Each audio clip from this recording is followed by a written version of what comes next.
ஒரே குட்டி சிங்கம் பிறக்குது. அது பிறந்த உடனே தொலைஞ்சி போயிடுது. தொலைஞ்சி போய் ஆட்டு மந்தைகளோட வளருது. ஆடு மேன்னு கத்துது, இதுவும் மேன் கத்துது. ஆடு புல்ல சாப்பிடுது, இதுவும் புல்ல சாப்பிடுது. இப்படி கொஞ்ச நாளுக்கு வளர்ந்த உடனே ஆட்டு மந்தையெல்லாம் ஒரு நாள் காட்டுக்கு போகுது. போய் புல்ல மேய்ஞ்சிட்டு வரலான்னு காட்டுக்கு போனால் திடீர்னு ஒரு பெரிய சிங்கம் வருது, வேட்டையாட வருது. எல்லா ஆடும் தலை தெறிக்க ஓடுது, தப்பிச்சா போறன்னு ஓடுது. இப்படின்னு ஆடுகள்லாம் ஓடும்போது இந்த குட்டி சிங்கமும் அவங்களோட சேர்ந்து ஓடுது. இந்த பெரிய சிங்கம் பார்க்குது, என்ன இது நம்மால் ஒன்று கூடவே சேர்ந்து ஓடுது, இரு ஓடாத நில்லு அப்படின்னு சொன்னா, இது என்ன விட்டுருன்னு. நீ ஏன் ஓடுற, நீ ஆடு இல்லை, நீ சிங்கம். இல்ல இல்ல நான் ஆடுதான், எனக்கு தயவு செஞ்சு விட்டுரு, நான் ஓடிடுறேன்னு அது ஓடுது. இதுக்கு வந்தது கோவம், பாஞ்சு போய் அதை பிடிச்சி பலார்னு அரைஞ்சி செக் வா குளத்துல கூட்டுன்னு போய் காட்டுது. உன் முகத்தை பார், என் முகத்தை பார், இந்த காட்டுக்கு ராஜா, ராஜவம்சத்தை சார்ந்தவன் நீ போய் அவங்களோட ஓடுற, அவங்களுக்கு உயிர் பிரச்சனை ஓடுறான், நீ ஏன் ஓடுற, நீ ராஜா அப்படின்னு காட்டினப்ப நான் என்ன சொல்றேன், நீங்கெல்லாம் தலைவர்கள்னு கதறேன். இல்ல நான் ஆடுதான் நான் சொல்ல, நீங்க சொன்னா நான் என்ன பண்ண முடியும்? இல்ல நீங்க ஆடா சிங்கமா? நீங்க சிங்கம், நாம சிங்கம். தெருக்கூத்துக்கள் அந்தந்த பகுதியில் ஆடி மாசமா இருந்தாலும் சரி, மார்கழி மாச தெருக்கூத்துக்களா இருந்தாலும் சரி, அவர்கள் தான் இந்த கலாச்சாரத்தை கிரவுண்ட் லெவலில் கொண்டு போறவங்க. தெருக்கூத்து கலைஞர் ஒருத்தர் மாநிலத்தினுடைய கலை கலாச்சார பிரிவில் இருந்தார், இப்ப இருக்காரான தெரியல. அவர் சொன்னார் 500 பேர் தான் இருக்காங்க இன்னைக்கு தமிழ்நாட்டில் தெருக்கூத்து விஷயங்கள்லாம். அது மூலமாக ராமாயண மகாபாரத தெருக்கூத்துகள் நடந்தது. இப்ப நடத்துறதுக்கே ஆள் இல்லை. அதை ரிவைவ் பண்ண முடியுமான்னு பாருங்க. பஜனை கோஷ்டிகள் இருக்கு, ஒவ்வொரு ஊர்லயும் இருக்கு. எங்க ஊர்லாம் சனிக்கிழமை பஜனை பாடிட்டே வருவாங்க, இப்ப காணவே காணோம். அவர்கள் இந்த கலாச்சாரத்தினுடைய அவங்க தான் கொண்டு போறாங்க. இதெல்லாம் நடக்கணும். கன்னியாகுமரி மாவட்டத்துக்குள்ள, கன்னியாகுமரியில யாராவது வந்திருக்கீங்களா? அங்கெல்லாம் சமய வகுப்புகள் நடக்குது. நம்ம இந்து முன்னணி சங்கம், பிஜேபி எல்லாம் செய்யறாங்க சமய வகுப்புகள். அந்த சமய வகுப்புகள் மூலமாக ஒவ்வொரு குழந்தைக்கும் தேவாரம், திருவாசகம், நம்முடைய புராணம், இதிகாசம் எல்லாத்தையும் சொல்லி கொடுக்கிறாங்க. உங்களுடைய அடையாளத்தை நீங்கள் இழப்பீர்கள் என்று சொன்னால், இந்தியாவாக இருக்குதுன்னு சொன்னா அதுக்கு காரணம் இந்து மதம், அப்புறம் இஸ்லாம் இல்லையா? அப்படி இல்லை அர்த்தம். அதுக்கு ஒவ்வொரு நாட்டுக்கும் ஒரு குணம் உண்டு. அமெரிக்கா அப்படின்னு சொன்னா ஆட்சி அதிகாரம், பணக்காரத்தனம். சாரி, அமெரிக்கான்னு சொன்னாலே பணக்காரத்தனம். பிரிட்டன் என்று சொன்னால் ஆட்சி அதிகாரம். பிரிட்டன் சாம்ராஜ்யத்திலே சூரியன் தோன்றுவதும் இல்லை, மறைவதும் இல்லை அப்படின்னு சொல்லுவாங்க. இப்ப இல்லை, அப்ப அந்த காலத்து பிரிட்டன் உலகத்துடைய அத்தனை கண்டங்களையும் பிரிட்டன் சாம்ராஜ்யம் பரவி இருந்தது. அமெரிக்கா என்று சொன்னால் பணக்காரத்தனம், பிரிட்டன் சொன்னால் ஆட்சி அதிகாரம், இந்தியா என்று சொன்னால் ஆன்மீகம். ஆன்மீகம் தான் இதுக்கு அடிப்படை. இந்த நாடு ஒன்னா இருக்கிறதுக்கு அதான் இந்த கலாச்சாரம். எந்த மாவட்டம் அவங்களுடைய நிர்வாகிகள் கூட்டத்தை மாதம் ஒரு தடவை கூட்டாம 3 மாதம் வரைக்கும் கூட்டலையும், அந்த மாவட்டத்தை எப்படி 2002 நம்ம கட்சியில போய் கலைச்சாங்களோ அந்த மாதிரி கலைச்சிடலாமா? இந்த தீர்மானத்தை நான் முன்மொழிகிறேன்.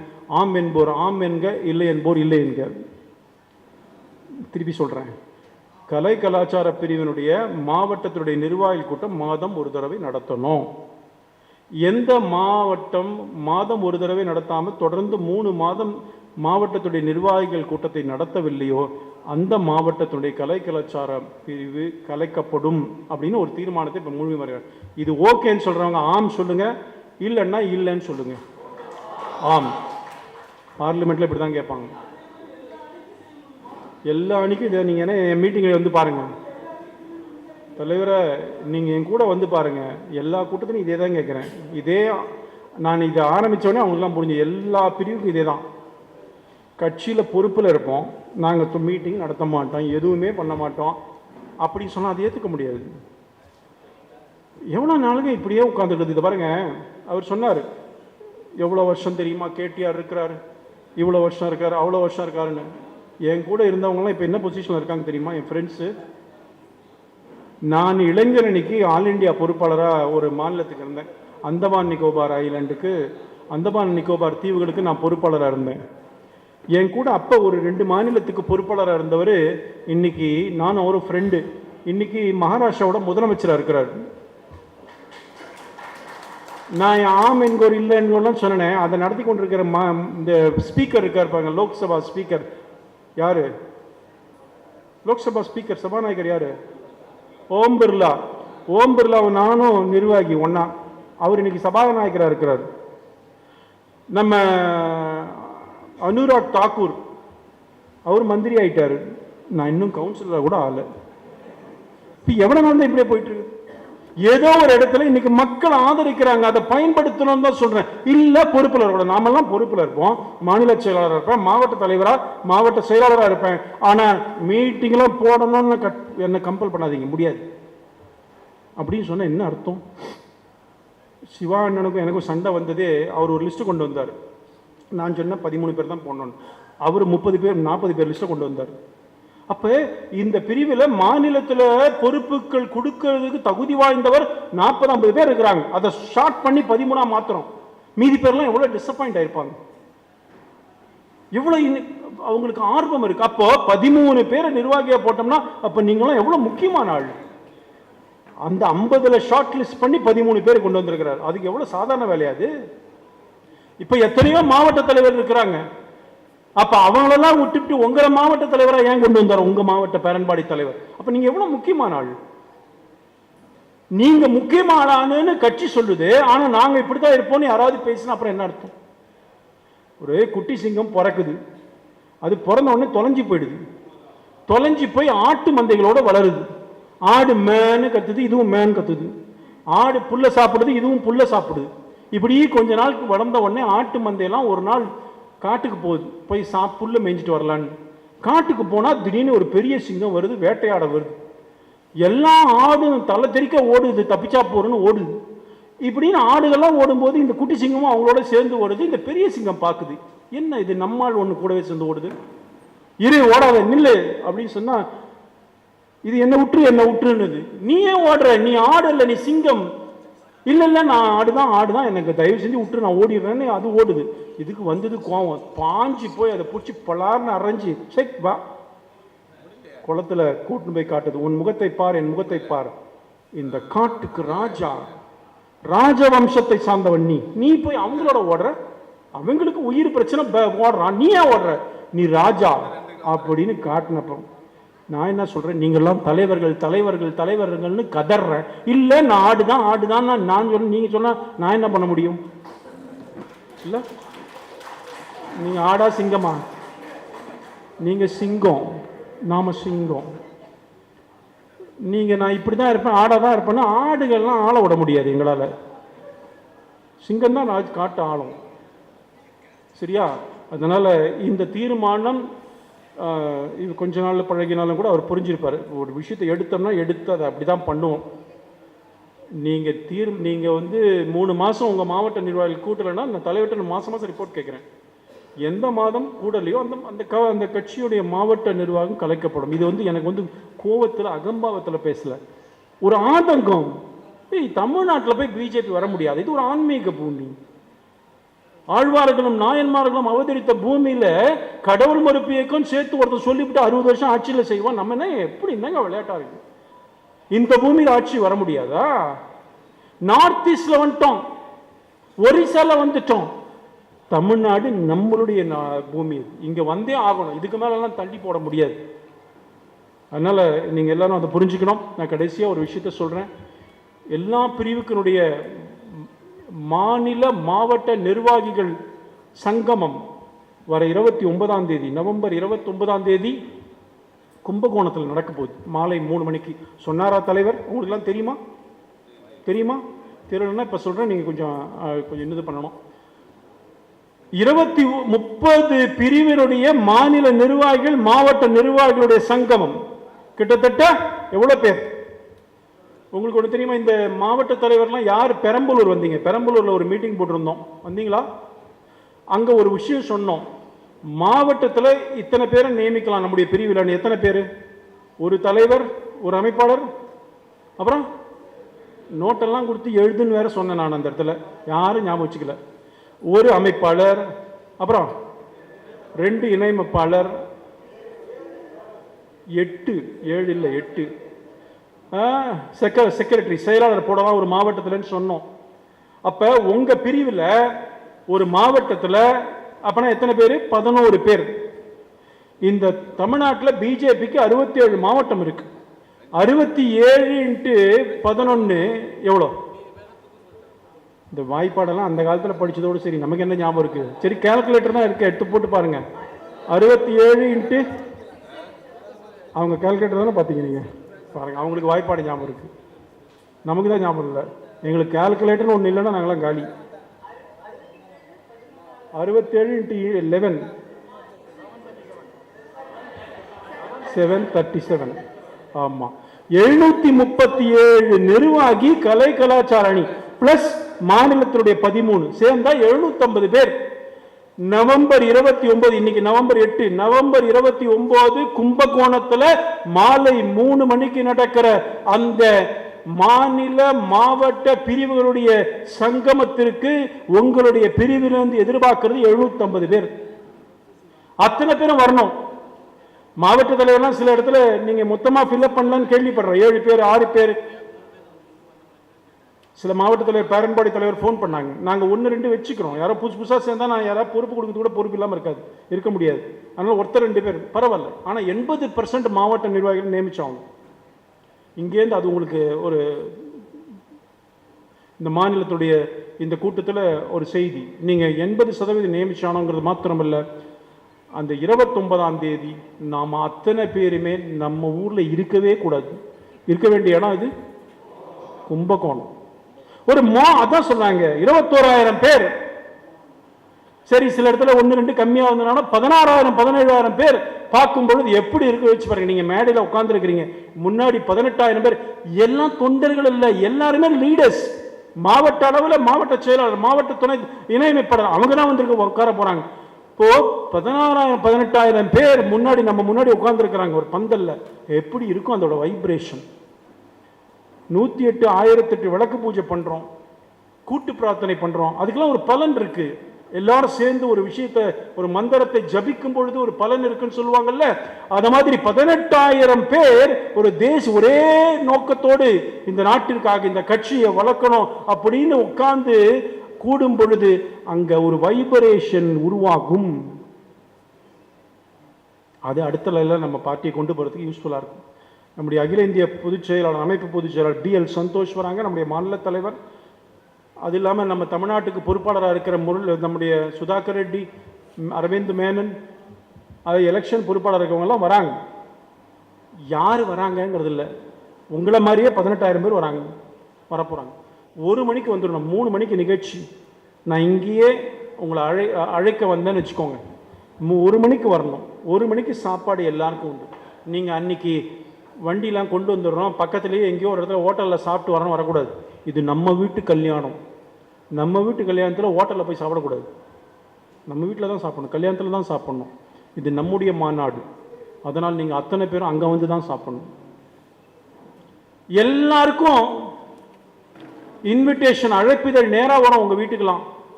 என்ன பண்ணியிருக்கோம்னு சொன்னால், இந்த 18,000 பேருக்கும் இன்விடேஷன் அவங்க வீட்டுக்கு வரும். உங்களுடைய 750 பேருக்கு, நம்முடைய பிரிவை சார்ந்த 750 பேருக்கு, மாவட்ட நிர்வாகிகளுக்கு உடைய மாநில தலைவர் திரு பெப்சி சிவா அவர்கள் இன்விடேஷன் அவர் பேரில் வரும், உங்களுக்கு வீட்டுக்கு அனுப்புவார். எல்லாம் 15ஆம் தேதியிலேருந்து 20ஆம் தேதிக்குள்ளே இன்விடேஷன் வரும். எதுக்காக? சோஷியல் மீடியா டீம் சொன்னாங்க, எதுக்குங்க இதெல்லாம் வேஸ்ட் பண்ணுறீங்க, எல்லாருக்கும் ஃபோனில் அனுப்பிச்சி விட்ருங்க அப்படின்னு சொல்லிட்டு. இன்னும் நம்ம ஊரில், நம்ம கிராமத்தில், நம்ம வீட்டுக்கு போஸ்ட்மேன் எடுத்துன்னு வந்து தரார். மாவட்ட செயலாளர் கலை கலாச்சார அணி ராகவன் அப்படின்னு போஸ்ட்மேன் எடுத்து தலைவர்னு எடுத்துன்னு வந்து கொடுத்தா எப்படி இருக்கும்? அது ஒரு சைக்காலஜி. திராவிட இயக்கங்கள்லாம் வளர்ந்ததுக்கு அதெல்லாம் ஒரு காரணம். ஒரு குப்பத்தில் போய் பொதுக்கூட்டம் போடுவாங்க. அண்ணன் முனுசாமி அவர்களே, 2வது வட்டத்தை சார்ந்த குப்புசாமி அவர்களே. குப்புசாமி சாதாரணமாக இருப்பார், ஒன்றுமே இல்லாத ஆளாக இருப்பார். அந்த இடத்துல ஒரு கௌரவம். இப்போ நம்முடைய மாவட்டத்துடைய நிர்வாகிகளுக்கு அவங்க கிராமத்தில் போஸ்ட்மேன் எடுத்துன்னு வந்து மாவட்ட செயலாளர், ஆனால் நீங்கள் மாவட்ட செயலாளரா, உங்களுக்கு அழைப்பிதழ் வந்திருக்கு, இன்விடேஷன் வந்திருக்கு. வந்ததுக்கு கொடுத்தது யார்? மாநில தலைவர் அனுப்புறாரு. ஸோ எல்லாருக்கும் அனுப்ப போறாரு. 20ஆம் தேதிக்குள்ளே நம்முடைய பெப்சி சிவா அண்ணா அவர்கள் உங்களுக்கு எல்லாருக்கும் இன்விடேஷன் அனுப்புவார். அதில் ஒரு QR கோட் இருக்கும். நாம மாநாட்டுக்கு வரும்பொழுது அந்த QR கோடை காட்டும் பொழுது இவர் மேடையில் உட்காந்துருப்பார், நானும் உட்காந்துருப்பார் பக்கத்தில். என்ன மாதிரி யாராவது ஒருத்தர் ரகுபதி அங்கே என்ட்ரி பாயிண்டில் ஸ்கேன் நீங்கள் எடுத்துன்னு வரணும், அதில் QR கோட் இருக்கும். ஸ்கேன் பண்ண உடனே அவருக்கு மொபைலில் ஒரு செய்தி வரும், உங்கள் கிருஷ்ணகிரி மாவட்ட செயலாளர் கலை கலாச்சார பிரிவினுடைய செயலாளர் ரகுபதி உள்ளே வந்துட்டாரு வரும். ராமூர்த்தி உள்ளே வந்துட்டாரு ஊட்டிலேருந்து, அவருக்கு 3 மணிக்கு எத்தனை பேர் நம்மால் உள்ள வந்தா, நாம 18,000 பேர் இருக்கலாம், ஆனால் உங்கள் பிரிவினுடைய 750 பேர் எவ்வளோ பேர் உள்ளே வந்திருக்கிறாங்கன்னு தெரியும். ராமூர்த்தி வந்து, என்ன தலைவா நாங்கள் வந்த கையை கூட காட்டினேன், சிவானே சிவானன்னு நீங்கள் பார்க்க கூட இல்லை, நீங்கள் கண்டு கூட இல்லைண்ணே அப்படின்னு ஊட்டிக்குள்ளேயே உட்காந்துன்னு பொய்யே சொல்ல முடியாது. ஏன்னா அவருக்கு மொபைல் காட்டி கொடுக்கும். நான் இன்னொன்று கூட யோசிச்சிருக்கேன், நான் கேட்டுட்டு இருக்கேன். நேற்று கூட சோஷியல் மீடியா டீம்லேயும் சில எக்ஸ்பர்ட்ஸ் கிட்ட கேட்டேன். உள்ளே வந்துடுவார் ராமமூர்த்தி, 3 மணிக்கு உள்ளே வந்து 3:30 மணிக்கு வெளில போயிடுவார். இந்த மால்லலாம் சட்டை கிட்ட ஏதாவது வாங்கி அந்த ஸ்கேன் பண்ணாமல் வெளில வந்தால் கீக்கின்னு கத்தும் பாருங்க. அந்த மாதிரி ராமமூர்த்தி வெளில போகும்போது ராமூர்த்தி வெளில போகிறாருன்னு அவருக்கு செய்தி கொடுக்க முடியுமான்னு கேட்டிருக்கேன். அது டெக்னிக்கல் டீமை அதை கேட்டிருக்கேன். ஏன்னா இதோடைய சீரியஸ்னஸ் புரிஞ்சுக்கணும்.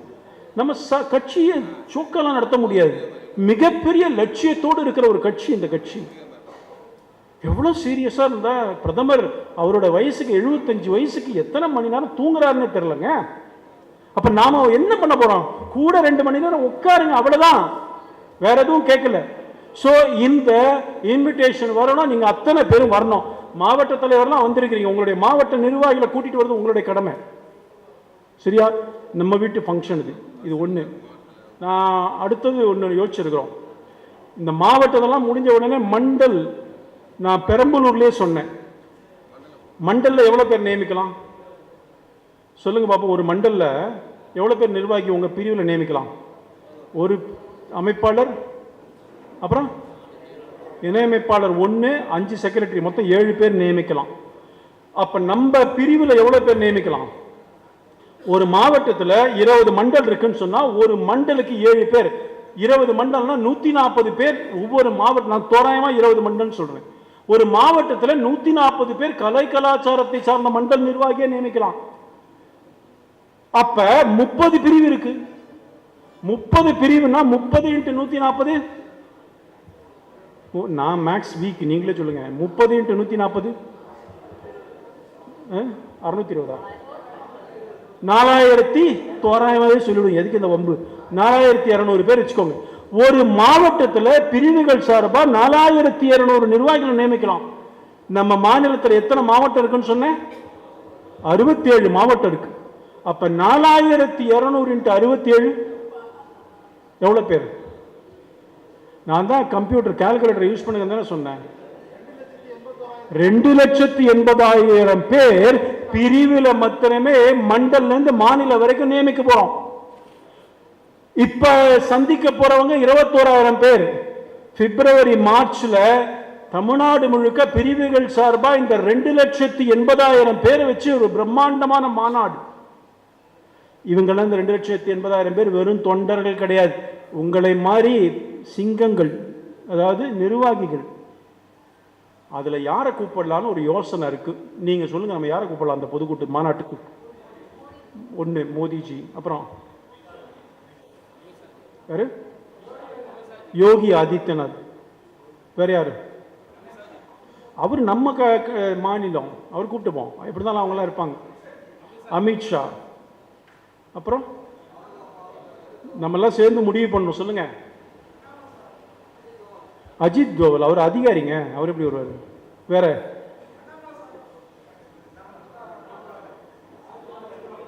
புரியல? ராஜ்நாத் சிங். பாருங்க, தமிழ்நாடு தலைவர்கள் எப்படி இருந்தாலும் இருப்பாங்க.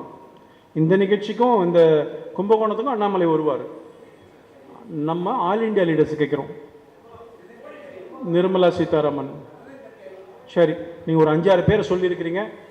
எல்லாரும் சேர்ந்து முடிவு பண்ணி நம்ம யாராவது ஒருத்தரை கூப்பிடுவோம். எனக்கு ஒரு ஆசை இருக்குது, பாரத பிரதமரை கூப்பிடணும்னு தான் ஆசை.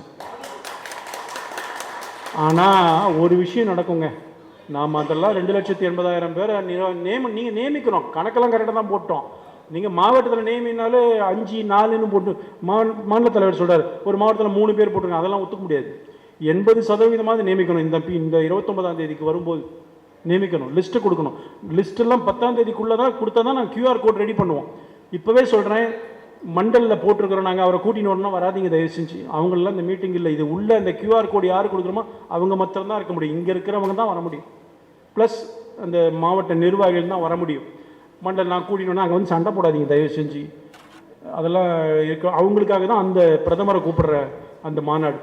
ஆனால் நம்ம பிரிவு மட்டும் இப்படிலாம் ஆக்டிவேட் ஆகிடுச்சு. 29ஆம் தேதிக்கு அப்புறமே தமிழ்நாட்டில் அவ்வளோ பேரும் வந்துட்டாங்கன்னா ஆக்டிவேட் ஆகிடும். அதில் என்ன நடக்கும் தெரியுமா? அடுத்தது நமக்கும் பேரண்ட் பாடிக்கும் சண்டை வரும், கட்டாயம் சண்டை வந்துடும். நம்மளால் போஸ்டர் போடுறேன், நீ தானே போஸ்டர் தானே போட சொன்னேன், இதோ போடுறோம் பாருன்ட்டு வேணும்னே மாவட்ட தலைவர் ஃபோட்டோவை போட மாட்டான், மாவட்ட தலைவர் பேரை போட மாட்டாங்க, சண்டையை மூட்டி விட்ருவாங்க. பஞ்சாயத்து பெருசாக அவருக்கு வரும். நான் என்கிட்ட வந்தால் என்ன சொல்லணும், அவர் தானே தலைவர், அவர்கிட்ட விடுங்க, அவர் பார்த்துக்கிட்டோம். அவர் பெப்சிலேயே பலாயிரம் பேரை பார்த்தவர், அவர் எல்லா சண்டையும் தீர்த்து வைப்பார், அவர்கிட்டேன்னு விட்டுருவேன் நான், நீங்கள் தான் பார்க்கணும். ஸோ இதெல்லாம் தான் நம்ம ஐடியா. 2,50,000 பேர் வந்தாங்கன்னா தமிழ்நாட்டோட அரசியல் எப்படி இருக்கு வச்சு பாருங்கள். எத்தனை பேர் கவனிப்பான்? எதிர்கட்சி கவனிப்பாங்க, ஆளுங்கட்சி கவனிப்பான், கூட்டணி கட்சியும் கவனிப்பான். ஐயோ இவங்க என்ன நிறைய சீட் கேட்டுருவாங்க போல இருக்கே அப்படின்னு ஒரு பயம் வந்துடும். ஆனால் அதற்கு பிறகு பிஜேபியோட தலையெழுத்தே மாறிடும். கடைசியாக ஒன்று சொல்லிட்டு முடிக்கிறேன். சென்னையில் 7 மாவட்டம் இருக்கு. ஒரு மாவட்டத்துக்கு 4,300 பேர் நிர்வாகி போட முடியும்னு இப்போ சொன்னோம் கணக்கு போட்டு. ஆர்ப்பாட்டம் சென்னையில் நடத்தினா வள்ளுவர் கோட்டத்தில் நடத்துனாங்க. வள்ளுவர் கோட்டை நடத்தல. இனிமேல் இதுவும் உத்தரவு, இனிமேல் கட்சி சொல்லுகின்ற ஆர்ப்பாட்டங்களில் மண்டலுடைய நிர்வாகியிலிருந்து மாநில நிர்வாகி வரைக்கும் பிரிவை சார்ந்தவர்கள் கட்டாயம் அட்டன் பண்ணும். நீங்கள் ஃபெயில் ஆனீங்கன்னு சொன்னால் பர்மிஷன் வாங்கணும். எனக்கு உடம்பு சரியில்லை அப்படின்னு சொன்னால் அந்த உங்களுடைய மாவட்டத்துடைய தலைவர், பிரிவினுடைய தலைவர்கிட்ட பர்மிஷன் வாங்கணும். நான் இன்னைக்கு வரமாட்டேன், எனக்கு உடம்பு சரியில்லை, இல்லாட்டி நான் எங்கேயோ இருக்கேன். ஆனால் கட்டாயம் வரணும். அதை நம்ம கணக்கெடுக்கணும். யோசிச்சு பாருங்க, 7 நாள் 28, கிட்டத்தட்ட 30,000 பேர் சென்னை 7 மாவட்டத்தில் நிர்வாகியாக போடலாம். வள்ளுவர் கோட்டை ஆர்ப்பாட்டத்தில் 30,000 பேரில் ஒரு 25,000 பேர் நின்னோம்னா எப்படி இருக்கும் அந்த ஆர்ப்பாட்டம்? சென்னையே கலங்கிடும். அப்படி கலந்துனா டிராஃபிக் ஜாம் ஆகும். ஆனால் மக்கள் ஒரு விஷயத்தை புரிஞ்சுப்பாங்க, பிஜேபி நடத்துகிற இதில் ஆர்ப்பாட்டத்தில் டிராஃபிக் ஜாம் ஆகுது. இப்போல்லாம் ஒரு பஸ் கொண்டு வராங்க அரெஸ்ட் பண்ணுறதுக்கு. அவன் எங்கேயுமே கொண்டு வரக்கூடாது, பஸ்ஸே கிடைக்கக்கூடாது, எந்த ஜெயிலுமே இருக்காது. 25,000 பேர் போனோம்னா அது பெரிய பெரிய பெரிய மாற்றத்தை தமிழ்நாட்டு அரசியலில் நம்முடைய சக்தி வளர வளர அது கிடைக்கும். அதனால் இதெல்லாம் நம்ம புரிஞ்சுக்கோங்க. நம்ம எடுத்த முதல் முடிவு என்ன? இந்த கூட்டத்தில் வெளியில் போலீஸ்காரங்க கேட்பாங்க, சொல்லணும், கேமராலேயே பார்த்துப்பாங்க. இருந்தாலும் நான் கேட்குறேன், என்ன முடிவு எடுத்தோம்? முதல் முடிவு என்னங்க முடிவு எடுத்தோம்? மாதம் ஒரு தடவை மாநில நிர்வாகிகள், மாவட்ட நிர்வாகிகள், மண்டல் நிர்வாகிகள் தொடர்ந்து. 2வது முடிவு என்ன எடுத்தோம்? அப்படி கூடலன்னு சொன்னா அதை கலைப்பதற்கு இந்த பொதுக்குழு தானே போட்டிருக்கிறீங்க. மாவட்ட மாநில நிர்வாகிகள் மாநாடு எந்த மண்டல மாவட்டம்லாம் கூடலையோ அதை கலைப்பதற்கு மாநில தலைவருக்கு அதிகாரம் வழங்கியது. கரெக்டா? நாளைக்கு யாருமே கேட்கக்கூடாது, நீங்களாம் நம்மளாம் சேர்ந்து எடுத்த முடிவு, இதெல்லாம் ஞாபகம் வச்சுக்கோங்க. மாநில தலைவர் கழிச்சு போடுவார், இன்னொரு தலைவரை போடுவார். ஸோ இதெல்லாம் நம்ம புரிஞ்சுக்கணும். ரொட்டீனான ஆர்கனைசேஷன் மீட்டிங்ஸ் நடக்கணும். இன்னைக்கு அரசியல் சூழ்நிலை மிக மிக சாதகமாக இருக்குது. அதுவும் இந்த சிந்தூர் ஆபரேஷனுக்கு பிறகு நமக்கு இருக்கிற இது இருக்கு பாருங்க. நான் ஒரு கேபினட் கமிட்டி ஆன் செக்யூரிட்டின்னு இருக்கு. கேபினட் கமிட்டி ஆன் செக்யூரிட்டி, இந்தியாவுடைய பாதுகாப்பு குழு, அமைச்சரவை குழு இருக்கு. அதில் ஒரு 5 அமைச்சர் தான் இருப்பாங்க. பிரதமர், Amit Shah, defence minister, finance minister, external affairs minister இருப்பாங்க. அதில் ஒரு அமைச்சர்கிட்ட கேட்டேன், என்னங்க நடந்தது பாகிஸ்தான் விஷயத்தில்?